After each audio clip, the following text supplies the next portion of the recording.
할렐루야, 평안하십니까? 오늘 또 하나님의 말씀을 사모하는 마음으로 이 동영상을 통해 함께 말씀을 묵상하고 기도하는 자리에 나오신 성도 여러분들을 주님의 이름으로 환영하고 또한 축복합니다. 오늘 우리가 함께 묵상하는 하나님의 말씀은 여호수아서 13장 15절로 33절까지 말씀입니다.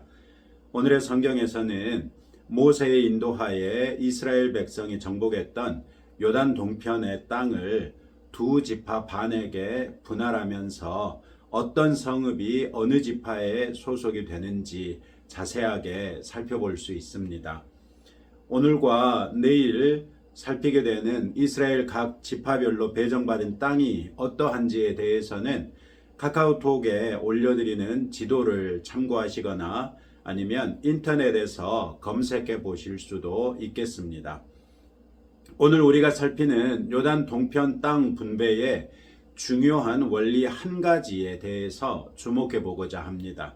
그것은 15절, 23절, 24절과 28절, 29절과 31절에서 무려 6번이나 반복되는데 각 지파에 2번씩 언급을 시작할 때와 마칠 때에 각각 반복되고 있는 원리입니다.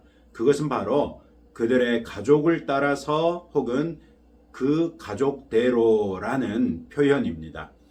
이스라엘 백성에게 땅을 배분하는 기준이 가족이었다는 것입니다. 이는 하나님께서 얼마나 세밀하게 우리를 돌보시는지를 보여주는 좋은 예라고 할 수 있습니다. 하나님께서는 그저 지파별로 배정하고 지파 안에서 알아서 나눠라 이렇게 하지 아니하셨습니다. 또 유력한 가문에는 더 많이 주고 보잘것없는 집안에는 덜 주시는 그런 불평등을 행하지도 않으셨습니다. 이스라엘 공동체의 가장 작은 공동체라고 할 수 있는 가족 공동체 단위로 땅을 배정하셔서 모든 가정이 동등하게 땅을 배분받고 그 땅을 근거로 살아갈 수 있도록 보장해 주신 것입니다. 이렇게 기업으로 받은 땅은 또 하나님께서 그들에게 주실 복의 통로가 되기도 했습니다. 신명기 15장 4절과 5절 말씀에서 하나님께서는 이스라엘 백성에게 내가 만일 내 하나님 여호와의 말씀만 듣고 내가 오늘 내게 내리는 그 명령을 다 지켜 행하면 내 하나님 여호와께서 내게 기업으로 주신 땅에서 내가 반드시 복을 받으리니 너희 중에 가난한 자가 없으리라 이렇게 말씀하십니다. 하나님께서 이스라엘 백성에게 주시는 복은 그들이 기업으로 받은 땅에서 오래 살게 되는 것뿐만 아니라 그 땅에 거주하는 동안 하나님께서 내리시는 복을 풍성하게 누리며 살게 될 것을 말씀하신 것입니다. 그런 면에 있어서 기업으로 주신 땅은 그저 땅으로서의 가치보다는 지속적인 하나님의 축복의 통로 혹은 지속적으로 하나님의 복을 누릴 수 있는 근거 이런 것이 되는 매우 중요한 의미가 있습니다. 이처럼 기업으로 받은 땅은 그 자체로 하나님께서 아브라함에게 약속하셨던 것을 이루신 것이고 젖과 꿀이 흐르는 땅에 아브라함의 후손을 안착시키심으로써 하나님께서 얼마나 신실하신 분이신지를 우리에게 알려줍니다. 우리는 오늘의 이 성경 말씀을 통해서 하나님께서 우리를 얼마나 세밀하게 보호하시는 분이신지를 알아야 합니다. 하나님께서는 심지어 우리의 머리카락 개수까지도 세실 정도로 우리를 주목하고 계십니다. 다만 우리가 이런 하나님의 돌보심을 잘 느끼지 못하고 지내는 경우가 많은데 그것은 우리가 그만큼 일상생활 중에 하나님을 의식하지 않고 살고 있기 때문입니다. 우리가 늘 하나님을 의식하고 산다면 우리에게 일어나는 사소하고 무의미해 보이는 일마저도 하나님의 세밀한 손길이 관여하고 있다는 것을 문득 알아차리게 되는 순간들이 있을 것입니다. 그런 하나님께서 우리를 인도하시되 모든 것이 합력하여 선을 이루는 방향으로 우리를 이끄시는 하나님이시라는 것을 신뢰하시기 바랍니다. 그래서 그 하나님께 더 적극적으로 의지하며 오늘 하루의 삶도 주님이 나를 선하게 인도해 주실 것을 믿는 믿음을 가지고 담대하고 당당하고 최선을 다하며 살아내는 그런 성도들이 되시기를 주님의 이름으로 축복합니다. 또 한 가지는 하나님께서 우리에게 주신 것들이 있는데 그 하나님께서 우리에게 주신 것들을 귀하게 여기자는 것입니다. 그것이 우리의 가족일 수도 있고 교회일 수도 있으며 집일 수도 있고 인간관계일 수도 있으며 재능과 특기일 수도 있고 내 직장이나 혹은 어떤 직업일 수도 있습니다. 그것이 무엇이든지 하나님께서 내게 주신 것이라고 생각된다면 그것을 귀하게 여길 줄 아는 성도들이 되시기 바랍니다. 먼저 내게 하나님께서 주신 것들이 무엇이 있는지 파악해 보시기 바랍니다. 필기구를 꺼내 들고 차근차근 생각해 보면서 한 가지씩 써내려 가보시기 바랍니다.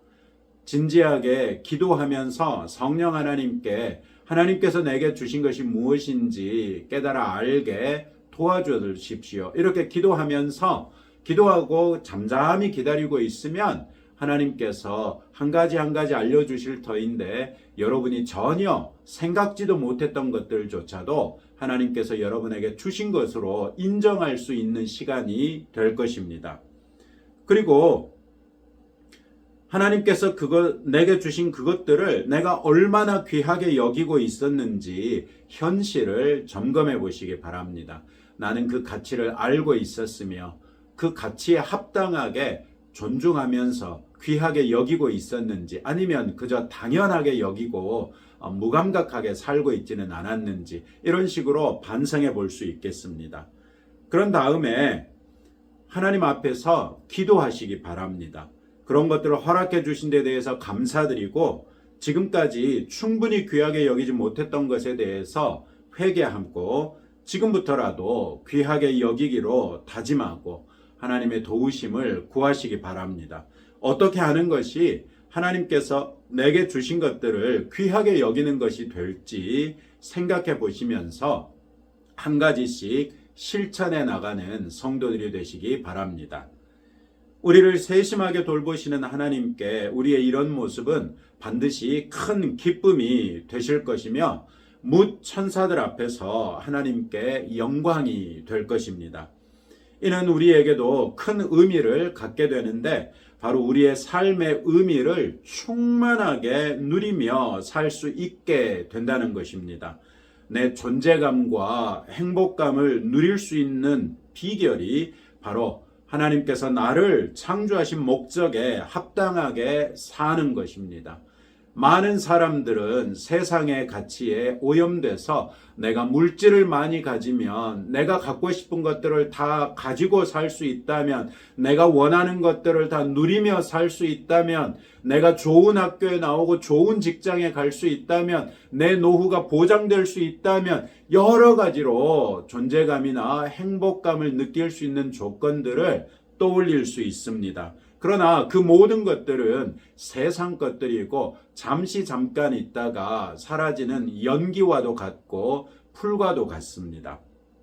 오히려 하나님께서 나를 창조하셨다는 것을 믿을지인데 나를 창조하셔서 하나님께서 나를 통해 이루시고자 하는 일이 무엇인가를 진지하게 고민해 보면서 하나님께서 나를 창조하신 그 이유, 그 목적에 합당하게 사는 것이야말로 우리의 존재감을 진정으로 충만하게 채워줄 수 있고 그로써 우리가 참 행복감을 누릴 수 있는 것입니다. 내 존재감과 행복감을 누릴 수 있는 비결이 바로 여기에 있다고 할 때 오직 주 안에서만 우리는 충만한 존재감을 누리고 건강한 자존감을 가진 상태에서 건강한 성도로서 또 건강한 사회인으로서 설 수 있을 줄 믿습니다. 오늘 또 이런 말씀을 붙들고 다음과 같이 두 가지로 함께 기도하길 바랍니다. 나를 세밀하게 돌보시는 하나님께 감사드리며 하나님께서 내게 주신 것들을 감사하는 성도가 되도록 나와 함께 계신 하나님을 더욱 친밀하게 경험하며 하나님께 기쁨이 되고 영광이 되는 성도로 살아갈 수 있도록 또 우리 나라를 위해서 정말 열심히 기도해야 되지 않겠습니까? 우리 이런 기도 제목들 가지고 함께 하나님 앞에 나아가시겠습니다. 하나님 아버지, 오늘 또 하나님 아버지께서 이스라엘 백성들에게 땅을 나눠주시는 그것을 보면서 특별히 땅을 나눠주시는 분배 원리가 각 가족대로 나눠주셨던 것을 살폈습니다. 하나님께서는 이스라엘 공동체의 가장 최소 단위 공동체라고 할 수 있는 가정을 중심으로 그 한 가정도 빠뜨리지 아니하고 모든 가족이 자신에게 필요한 땅을 배정받을 수 있도록까지 세밀하게 간섭해 하셨던 것을 봅니다. 이처럼 하나님께서 우리를 세밀하게 돌보시는 분이신 것을 깨달아 알게 하셨은즉 아버지 하나님, 우리가 그 사실로 인하여 아버지께 감사드립니다. 또 아버지께서 우리에게 주신 것들이 무엇이든지 그것을 귀하게 여기며 감사히 여기며 그것을 가지고 하나님께서 우리에게 허락해 주신 삶을 최선을 다해 열심히 살아나가는 주의 자녀되게 하옵소서. 하나님께서 나와 함께 계시는 줄 알았은즉 이제 하나님을 더욱 친밀하게 경험함으로써 하나님께는 기쁨이 되고 또 영광이 되는 성도로서 살게 하시며 아버지 하나님의 복과 은혜를 충만하게 누리며 살 수 있도록 은혜 베풀어 주옵소서. 주님, 우리나라가 어떻게 되려고 이러는지 정말 알 수가 없습니다. 우리가 알 수 없을 때 모든 것을 아시는 아버지 하나님께 구하는 것이 우리에게 지혜로운 일인 줄로 믿습니다. 아버지 하나님 앞에 날마다 기도하올 때에 주여 우리의 눈에서 눈물이 떠나지 않는 이 사실을 아버지께서 아실 줄로 믿습니다. 어찌 우리나라가 분열되는 과정에 교회가 그 가운데 끼어 있을 수 있는지 도무지 이해가 되지 않습니다. 하나님 아버지, 우리 교회의 분열된 모습과 특별히 여러 가지 세속적인 욕심에 사로잡혀 있는 목회자들, 또 거기에 빌붙어 있는 수없이 많은 종교인들, 아버지 하나님께서 정신 차릴 수 있도록 간섭하여 주시고 오직 아버지 하나님의 말씀을 붙들고 하나님의 나라를 위하여 우리가 더 힘써야 하는 목회자들이요 한국교회가 될 수 있도록 은혜 베풀어 주시기를 원합니다. 아버지 하나님, 과연 이 나라가 아버지 하나님께서 우리에게 허락해 주신 나라일진데 아버지 하나님의 뜻 가운데 우리가 이 나라를 위하여 기도하는 것이 옳은 줄로 믿습니다. 특별히 위정자를 위하여 우리가 기도하지 못함으로 나라가 이렇게 힘든 여정에 닥치게 된 것을 우리가 회개합니다. 아버지 하나님, 우리가 회개하며 이 나라를 위하여 기도할 때마다 무엇을 구하여야 할지, 무엇을 해야 할지 우리에게 깨달아 알게 하시고 성령 하나님께서 보여주시는 그 길을 묵묵히 따라 나가며 아버지 하나님께서 은혜 베푸사 우리나라를 속히 회복시켜 주시고 정치적으로도 안정되고 경제적으로도 회복되며 사회적으로도 통합되고 모든 면에 있어서 아버지 하나님 다시 온 국민이 자신에게 주어진 삶을 위하여 최선을 다하며 살아나갈 수 있는 그런 나라로 회복시켜 주시기를 감히 원합니다. 그 모든 과정에 아버지 하나님, 우리 한국교회를 이번 기회의 체질을 새롭게 개선하여 주시고 우리가 마땅히 개혁되어야 할 부분이 있다면 개혁되게 하심으로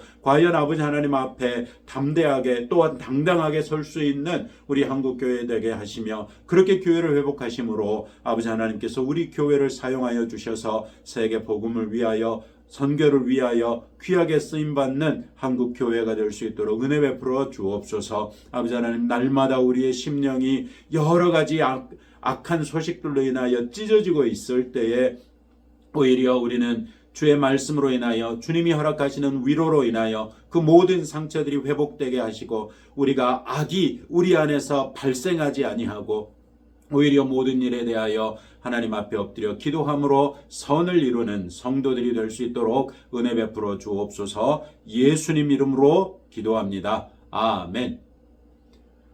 이제 여러분들의 기도 제목 가지고 하나님 우리 아버지 앞에 나아가시기 바랍니다. 우리 아버지께서 여러분들의 기도에 응답해 주실 것입니다.